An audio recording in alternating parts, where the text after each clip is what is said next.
Hello everyone, আজকের এই ভিডিওতে আলোচনা করব ডব্লিউবিএসএসসি গ্রুপ সি এর ইংলিশের mock set 2। Welcome to competitive English mentor. ভিডিওটা শেষ পর্যন্ত দেখো, প্রচুর ইম্পর্টেন্ট কনসেপ্ট এখানে আলোচনা করা হয়েছে। তো চলো আজকের ভিডিও শুরু করি। Spot the error. She sang very well, isn't she? She sang very well, isn't she? No error. কোন পার্টে ভুল আছে? শি স্যাং, সিং এর past form sang, very well সে ভালো গেয়েছে, একদম ঠিক আছে। আমাদের ভুল আছে এই পার্টটায়, ইজ নট সি, এটাকে কোশ্চেন ট্যাগ বলে। তো চলো দেখি কোশ্চেন ট্যাগ কাকে বলে। কোশ্চেন ট্যাগ হচ্ছে লেজুর প্রশ্ন, অর্থাৎ কোনো সেন্টেন্সের সঙ্গে একটা বাড়তি অংশ জুড়ে দেয়। কেন? Confirm, to confirm or check information, ইনফরমেশনটা চেক করার জন্য বা কনফার্ম করার জন্য। সি স্যাং ভেরি ওয়েল, সে খুব ভালো গেয়েছে, ইজ নট সি, সে কি গায়নি? কোশ্চেন ট্যাগের ক্ষেত্রে আমরা দেখব কি স্ট্রাকচার ফলো করা হয়। যে মেন সেন্টেন্সে যে সাবজেক্ট আছে তার প্রোনাউনটা আমরা ইউজ করব, এবং তার আগে আমরা অক্সিলারি ভার্ব, সেন্টেন্সে যে অক্সিলারি ভার্ব থাকবে সেটাকে ইউজ করব। আর আরেকটা বিষয় হচ্ছে, যদি আমাদের পজিটিভ স্টেটমেন্ট থাকে ট্যাগটাকে নেগেটিভ করতে হবে। যেমন হি ইজ টল, ইজন্ট হি, সে লম্বা, তাই নয় কি? এখানে পজিটিভ আছে, ট্যাগটা হয়ে গেল নেগেটিভ। যদি নেগেটিভ স্টেটমেন্ট থাকে ট্যাগ হয়ে যাবে positive. She is not late, সে দেরি করেনি, ইজ সি, দেরি করেছে কি? এখানে খেয়াল করো যে হি ইজ টল, এখানে অক্সিলারি ভার্ব দেওয়া আছে। সি ইজ নট লেট, এখানেও অক্সিলারি ভার্ব দেওয়া আছে।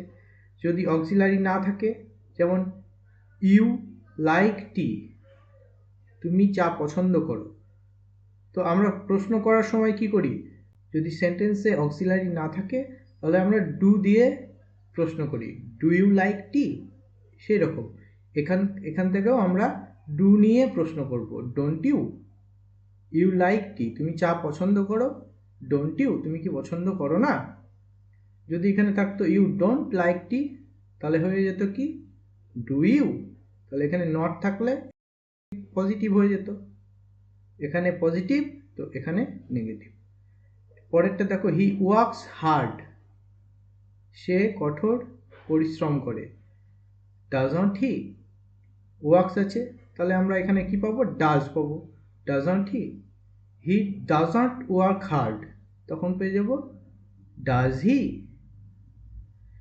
দে কেম আর্লি, তাহলে এখানে কেম অর্থাৎ V2, তাহলে আমরা এখান থেকে কি পাবো?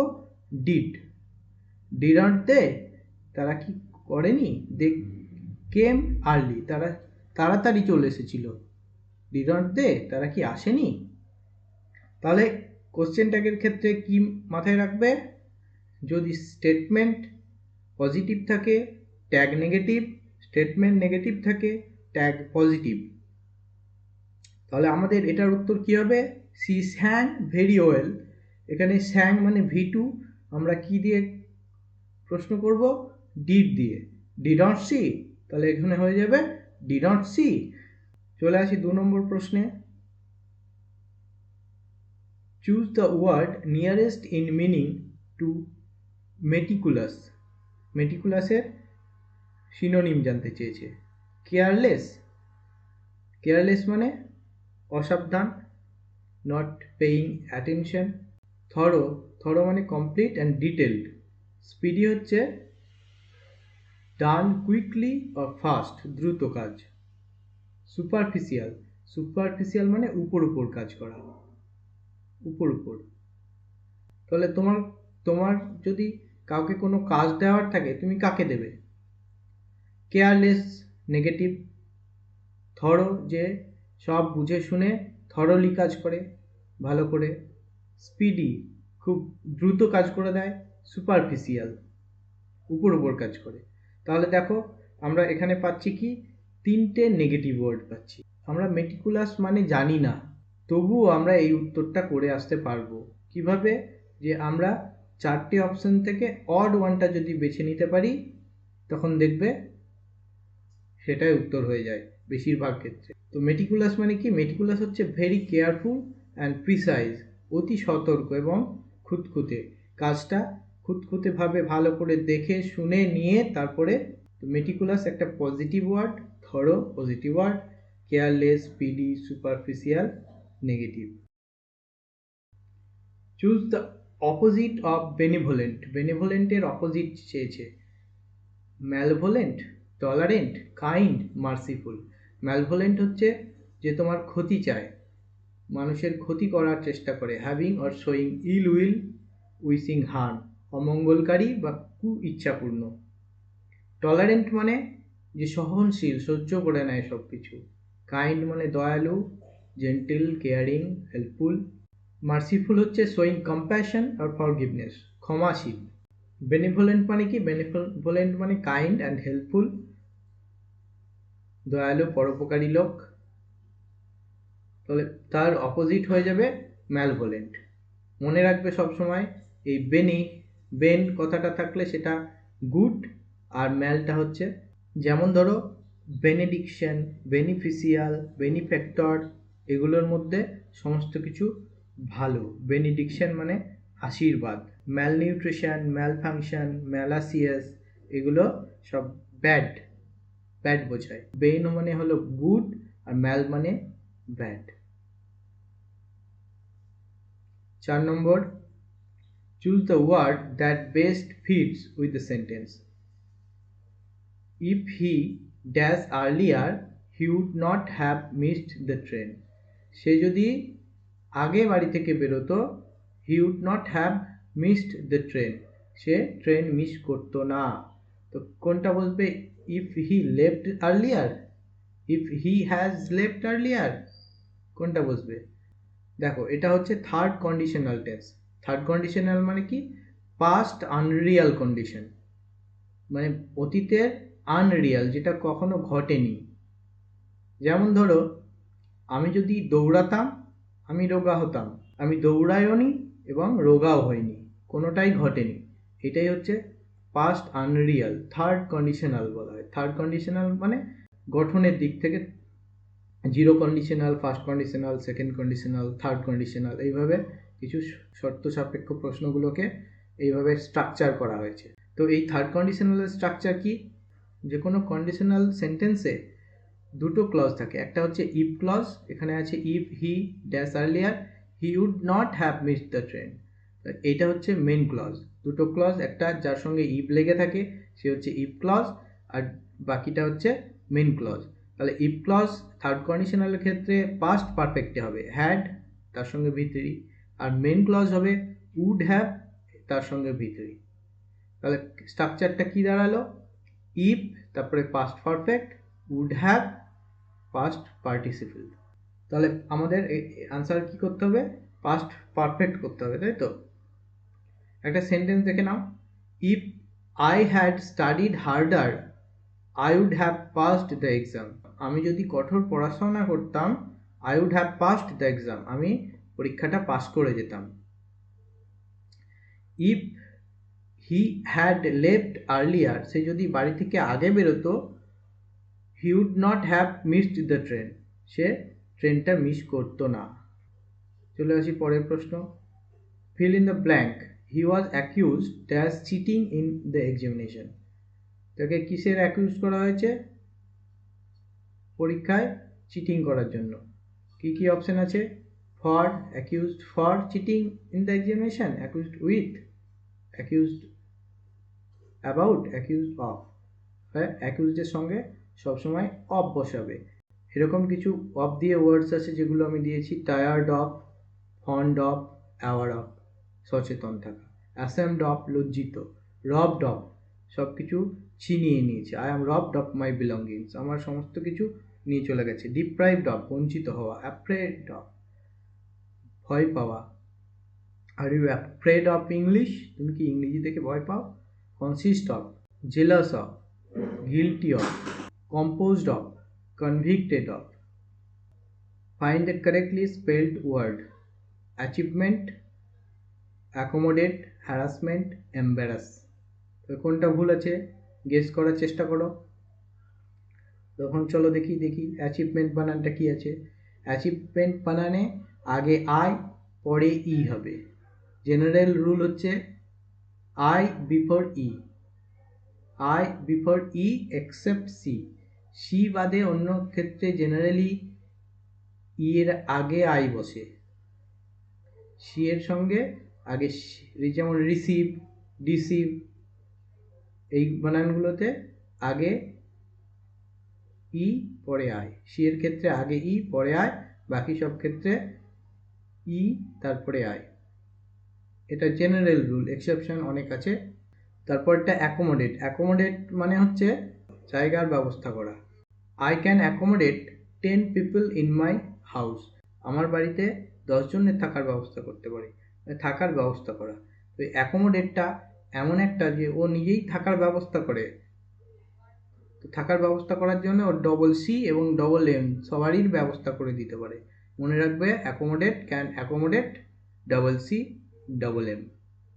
হ্যারাসমেন্ট, হ্যারাসমেন্টে ডবল আর হবে না, single R double S, single R double S. Harassment HARASS, single R double S.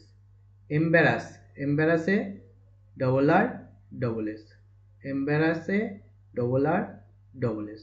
তাহলে এই বানানটা ঠিক আছে, এম্বারাস, এটা আমাদের সঠিক উত্তর। Choose the correct meaning of the idiom to cut the Gordian knot. Gordian knot মানে জট ছাড়ানো। জট ছাড়ানো মানে কি হতে পারে? To make things worse, to solve a difficult problem boldly. To cut Gordian knot মানে কঠিন সমস্যার সমাধান করা সাহসের সঙ্গে।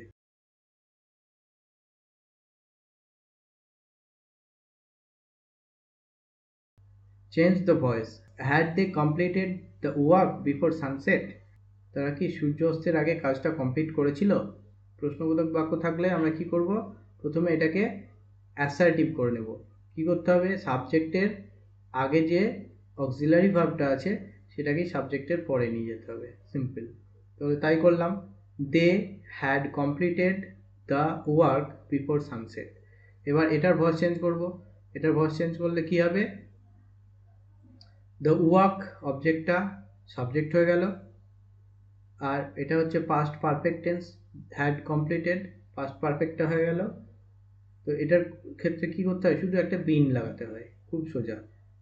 The work had been completed by them before sunset. এবার উত্তর করার সময় আমরা কি করব? এই হ্যাডটাকে আবার আগে নিয়ে চলে যাব। তাহলে had the work been completed, had the work been completed by them before sunset.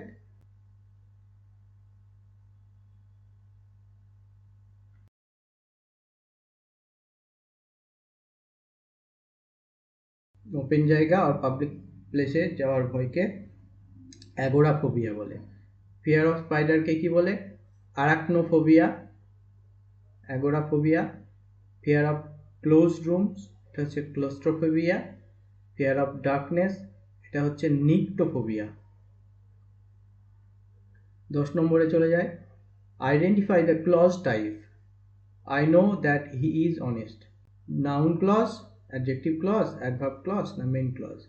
তাহলে নাউন ক্লজ কোনগুলো? বাক্যে যে নাউনের কাজ করে, যেমন কর্তা, কর্ম এবং সাবজেক্ট অবজেক্টের কাজ করে, সে হচ্ছে noun. I know that he is honest, সে কি, আমি কি জানি, কি বা কাকে দিয়ে প্রশ্ন করে আমরা কি উত্তর পাই? কর্ম পাই, অবজেক্ট পাই। তাহলে আই নো, আমি কি জানি, দ্যাট হি ইজ অনেস্ট, তাহলে এটা আমাদের নাউন ক্লজ। অ্যাডজেক্টিভ ক্লজ কাকে বলে? তাহলে বাক্যে যে অ্যাডজেক্টিভের কাজ করবে সেরকম ক্লজকে আমরা অ্যাডজেক্টিভ ক্লজ বলবো। যেমন the man who came here, এই মানুষটা যে এখানে এসেছিল। তাহলে এই হু কেম হেয়ার এই ক্লজটা হচ্ছে এই ম্যানটাকে কোয়ালিফাই করছে, মানুষটা সম্বন্ধে কিছু একটা বলছে বা অ্যাড করছে। তো সে ইজ মাই আঙ্কেল। তাহলে এই হু কেম হেয়ার এই পার্টটা হচ্ছে অ্যাডজেক্টিভের কাজ করছে মানুষটা কোয়ালিফাই করার জন্য, তাই জন্য এটা অ্যাডজেক্টিভ ক্লজ। আর অ্যাডভার্ব ক্লজ কাকে বলবো? কোনো কারণ এবং কখন, কোথায়, কিভাবে, এগুলো বোঝানোর জন্য যখন বাক্যে ক্লজ বসে সেইটা হচ্ছে অ্যাডভার্ব ক্লজ। যেমন I left because it was late, এই বিকজ ইট ওয়াজ লেট এইটা হচ্ছে অ্যাডভার্ব ক্লজ, এটা কারণ বোঝাচ্ছে। 11 number, choose the correct sentence from the following. কি সেন্টেন্স দিয়েছে দেখি। Iron is more heavier than aluminium. চোখ বন্ধ করে এটাকে ভুল করে দেবে, কারণ মোর আবার হেভিয়ার, ডবল কম্পারেটিভ করেছে। আয়রনের সঙ্গে অ্যালুমিনিয়ামের তুলনা করো, হেভিয়ারের সঙ্গে আবার মোর লাগানোর কি দরকার? মোর তো হবে না, হেভিয়ার তো নিজেই কম্পারেটিভ হয়ে আছে। তাহলে iron is heavier than aluminium বললে ঠিক হতো। দেখি এটাতে কি বলেছে, iron is heavy than aluminium, heavy তো হবে না, হেভিয়ার হবে, এটাও ভুল। Iron is heavier than aluminium, এটা ঠিক আছে, কারেক্ট একদম। Iron is the most heavy than aluminium, মোস্টটা তো দা মোস্ট বসে সুপারলেটিভের ক্ষেত্রে, তাহলে আমরা দুটোর মধ্যে সুপারলেটিভ কি করে করতে পারি না, তো এটাও ভুল। তো আমাদের সঠিক উত্তর হচ্ছে iron is heavier than aluminium, aluminium থেকে আয়রন হেভি, হেভি মানে ভারী। Choose the correct form of positive noun. Positive নাউনের কারেক্ট ফর্ম ব্যবহার করতে হবে। গার্লস হোস্টেল, গার্লস হোস্টেলের ক্ষেত্রে কীভাবে লিখবে অ্যাপোস্ট্রোফটা? গার্লের পরে, গার্লসের পরে, গার্লসের পরে অ্যাপোস্ট্রোফ দিয়ে এস বসাবে। তো কি হয়ে যাবে উত্তর? দেখো, আমরা সিঙ্গুলার নাউনের ক্ষেত্রে একটা অ্যাস বসিয়ে লিখতে পারি, যেমন দ্য বয়েজ বুক, বালকটির বই। তাহলে সিঙ্গুলার নাউনের ক্ষেত্রে শুধু অ্যাপোস্ট্রোফ দিয়ে এস। প্লুরাল নাউনের ক্ষেত্রে আমরা কি করব, যদি শেষে এস থাকে তাহলে সেই এসের পরেই অ্যাপোস্ট্রোফটা বসাবো, আর কোনো এস লাগানোর দরকার পড়বে না। যেমন এখানে দ্য গার্লস হোস্টেল, তাহলে আমাদের উত্তর হয়ে যাবে কোনটা? Option C, girls hostel. আর যদি এস শেষে না থাকে তখন কি করব? চিলড্রেন, তাহলে অ্যাপোস্ট্রোফের পরে এসটা বসাতে হবে, এস না থাকলে এস দিতে হবে, এস থাকলে এস দিতে হবে না। কম্পাউন্ড নাউনের ক্ষেত্রে মাই ব্রাদার্স ইন লজ কার, একদম শেষে বসাতে হবে। জয়েন্ট পজিশনের ক্ষেত্রে যেমন রীতা অ্যান্ড মিনা, তাহলে লাস্ট যে নাউন আছে তার সঙ্গে বসালেই হয়ে যাবে, রীতা অ্যান্ড মিনাস। আলাদা আলাদা করে রীতার আর মিনার আলাদা আলাদা করে বোঝাতে হয়, তাহলে দুজনের মাথাতেই কমাটা বা অ্যাপোস্ট্রোফটা বসাতে হবে। রিতাস অ্যান্ড মিনাস বুকস আলাদা আলাদা করে, সেপারেট পজিশন। আর joint position Rita and Meena's সব। Choose the incorrect sentence. Shakespeare was the greatest dramatist. Shakespeare হলেন সর্বশ্রেষ্ঠ নাট্যকার। তাহলে এখানে দ্য গ্রেটেস্ট অর্থাৎ সুপারলেটিভের সঙ্গে আমরা সবসময় দা ব্যবহার করি, ঠিক আছে। ইনকারেক্টটা খুঁজে বের করতে দিই। Samudragupta was the Napoleon of his age. তার সময়ে সমুদ্রগুপ্ত ছিল সেই সময় ভারতের নেপোলিয়ান। তাহলে আমরা যখন নেপোলিয়ান এই একটা প্রপার নাউনকে কমন নাউন হিসেবে ব্যবহার করব, তার আগে আমরা দা লাগাবো, আর্টিকেল আমরা বসাতে পারবো, এটাও ঠিক আছে। English is the language of the English. তাহলে ইংলিশ এখানে এই প্রথম ইংরেজিটা ইংরেজি ভাষাকে বোঝাচ্ছে, অ্যান্ড দ্য ইংলিশ মানে ইংরেজ জাতিকে বোঝাচ্ছে। তাহলে দ্য ইংলিশ বললে ইংরেজ জাতি, আর শুধু ইংলিশ বললে ইংরেজি ভাষা, বেঙ্গলি ভাষা, দ্য বেঙ্গলি বাঙালি জাতি, মারাঠি ভাষা, দ্য মারাঠি জাতি। The honesty is a great virtue, সততা মহৎ গুণ। তো এই অনেস্টি হচ্ছে সততা, অর্থাৎ একটা অ্যাবস্ট্রাক্ট নাউন। এই অ্যাবস্ট্রাক্ট নাউনের সঙ্গে আমরা দা ব্যবহার করব না যখন এটা জেনারেল সেন্স বোঝাবে। যদি জেনারেল সেন্স না বুঝিয়ে কারো সততা নির্দিষ্ট করে বোঝায়, the honesty of my brother is unquestionable, আমার ভাইয়ের সততা প্রশ্নাতীত, তখন দা বসবে। কিন্তু এখানে জেনারেল সেন্সে সততা মহৎ গুণ, জেনারেল সেন্সে দা বসবে না, তাহলে এটা আমাদের ভুল আছে, এটা incorrect. Choose the word that best completes the sentence. She has such a dash attitude that nobody enjoys working with her. She has such a dash attitude, আর এমন একটা অ্যাটিটিউড আছে যার জন্য তার সঙ্গে কেউ কাজ করতে পছন্দ করে না। তাহলে সে তার কেমন অ্যাটিটিউড? অ্যামিয়েবল, অ্যামিয়েবল মানে বন্ধুত্বপূর্ণ, বন্ধুভাবাপন্ন, ফ্রেন্ডলি। সিনসিয়ার, সে কি সিনসিয়ার? সিনসিয়ার হলে কি কেউ পছন্দ করবে না তাই হয়? হোস্টাইল, হোস্টাইল মানে শত্রুভাবাপন্ন, তাহলে আনফ্রেন্ডলি বা অ্যান্টাগোনাস্টিক। আর চিয়ারফুল হচ্ছে আনন্দিত এবং প্রফুল্ল। তো চিয়ারফুল, সিনসিয়ার, অ্যামিয়েবল এরা হচ্ছে পজিটিভ সেন্স, বন্ধুত্বপূর্ণ, আন্তরিক, আনন্দিত। আর হোস্টাইল এটা নেগেটিভ সেন্স। তো আমাদের এখানে কেউ পছন্দ যখন করে না তখন তাকে হোস্টাইলই করতে হবে। শেষ প্রশ্ন, fill in the blank. Hardly had he reached the station dash the train left. অপশনসগুলো কি কি? তাহলে এখানে কি বসবে বলো?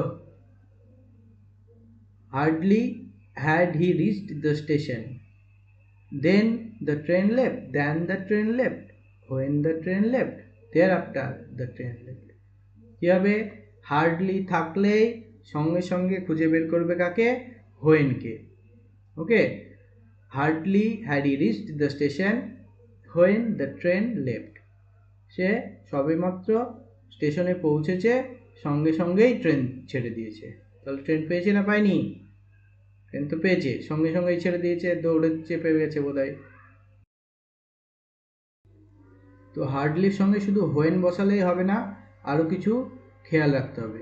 হার্ডলি যখন বাক্যের প্রথমেই বসবে তখন হার্ডলির এত পাওয়ার যে সে ইনভার্সন ঘটিয়ে দেবে। ইনভার্সন মানে সাবজেক্টের পরে অক্সিলারি ভার্ব বসার কথা, he had reached the station হওয়ার কথা। তো হার্ডলির চুম্বকের টানে হ্যাডটা সাবজেক্টকে পার করে হার্ডলির কাছে চলে যাবে। মনে থাকবে, হার্ডলি হ্যাড হি রিচড। হার্ডলির পরে সবসময় কি বসাবে? হোয়েন বসাবে, কখনো দ্যান বসাবে না। হার্ডলি হোয়েন, হার্ডলির সঙ্গে হোয়েন মুখস্থ, হার্ডলি হোয়েন। ভার্ব টেন্স কোন কোন টেন্স হবে দেখো, তাহলে পাস্ট পারফেক্টে বসবে এটা, আর পরেরটা হবে পাস্ট সিম্পল। প্রথমে পাস্ট পারফেক্ট, তারপরে হবে পাস্ট সিম্পল। তাহলে পাস্ট সিম্পল এখানে দেওয়া আছে দ্য ট্রেন লেফট। যে কোনোভাবে তোমাদেরকে প্রশ্ন করতে পারে, তিনটে জিনিস মাথায় রাখার। হার্ডলি বসলে ইনভার্সন হবে, হ্যাডটা আগে চলে আসবে, হার্ডলির সঙ্গে কমার পরে কি বসবে? হোয়েন বসবে। আর 3 নম্বর, এটা পাস্ট পারফেক্টে থাকবে এবং পরেরটা সিম্পল পাস্টে থাকবে। তাহলে আলটিমেট স্ট্রাকচারটা কি দাঁড়ালো? হার্ডলির পরে হ্যাড, তারপরে সাবজেক্ট, তারপরে পাস্ট পার্টিসিপল, তারপরে হোয়েন বসিয়ে পাস্ট সিম্পল দিয়ে সেন্টেন্স শেষ হবে। এইভাবে আমাদের ভিডিওটাও আজকে এখানেই শেষ হচ্ছে। Thank you and please do like, comment and subscribe.